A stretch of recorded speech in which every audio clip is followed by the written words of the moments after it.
música no GTA. Primeiro você vai vir aqui, GTA, abrir local de arquivo. Você vai escolher a música que você quiser. Primeiro. Tem 33 músicas que eu botei aqui dentro do meu jogo. Oh, glória. Quero vir, tenho que vir aqui no meu download. Tio. Tá minha música é o que? Eu quero mostrar a pasta. Botar na minha área de trabalho. Que eu mais uso pra botar minhas coisas na área de trabalho. Pode vir aqui, ó.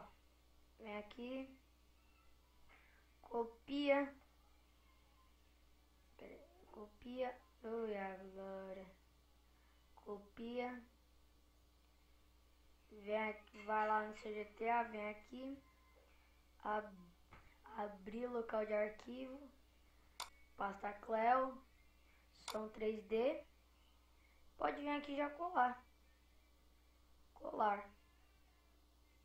Só que você não vai ficar assim, senão você não vai pegar. Vai vir aqui renomear. E vai botar 30. Se tu for. Tá 34. Porque assim, pode seguir a ordem do número para não sair, galera. Então é isso, galera. O vídeo foi pouco. Então dá like aí.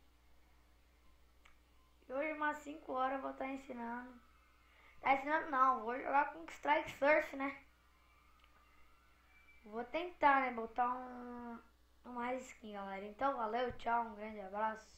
Fique com Deus aí vocês e dá like no vídeo. É só like, maroto, caralho. Tchau, caralho.